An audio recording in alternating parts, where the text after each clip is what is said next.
I was shocked this week. I was talking to one of my agents and she was out showing properties to one of our buyers. And here's the really weird thing. Here we are in a season that is definitely slower. Mortgage applications are down. We have less buyers in the market. And she was still up against multiple offers. Tip to sellers, both of these houses were priced very nicely and they showed really well. So because of that, the buyers that were out there on the market were all attracted to these two homes. So today here on Recharging with Champions, I thought we would do a refresher. Let's give 3 things that buyers can do to help make their offer look more attractive when they go to put an offer in, especially if they're looking at multiple offers on the same home. Now, keep in mind that if they are up against a cash offer and it's a decent cash offer, these things may not help. But if they're up against people that have a similar financial contingency, just like what they have, these little tricks might just be the things that tip it over into their favor and give them the best foot forward.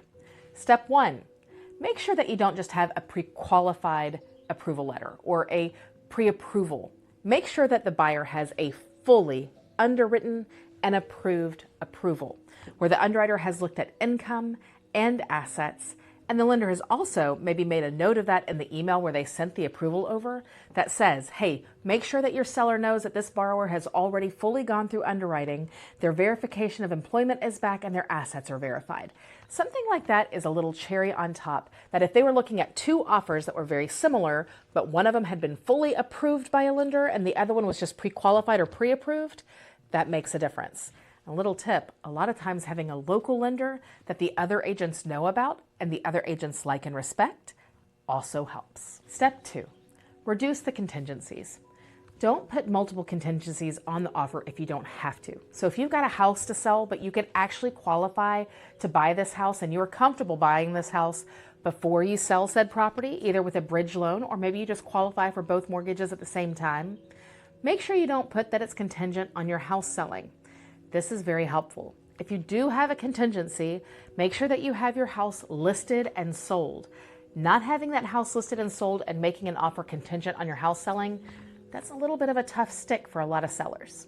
Step 3, if you've got a good approval letter and you've reduced the contingencies to the minimum that you do need for your purchase, now let's talk about earnest money. Remember, earnest money is the money that you give to the seller to show good faith.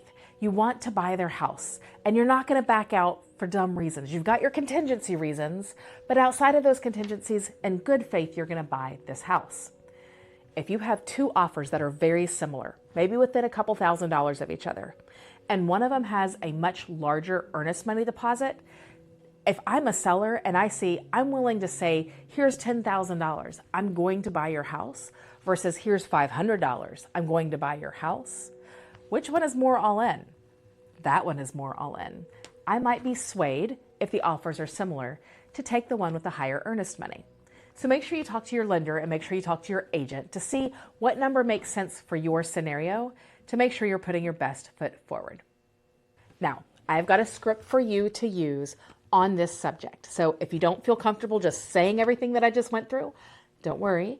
RechargingWithChampions.com does have a script for you to use. Remember, if you are signing up for Recharging with Champions in the first 3 months, so during its beta phase, you can get it for free for life. Just use code word LEGACY when you check out and you won't even have to put a credit card in. Here you're going to find a marketing calendar, scripts, ideas for your marketing that go along with the Recharging with Champions site. Register today and we'll see you tomorrow.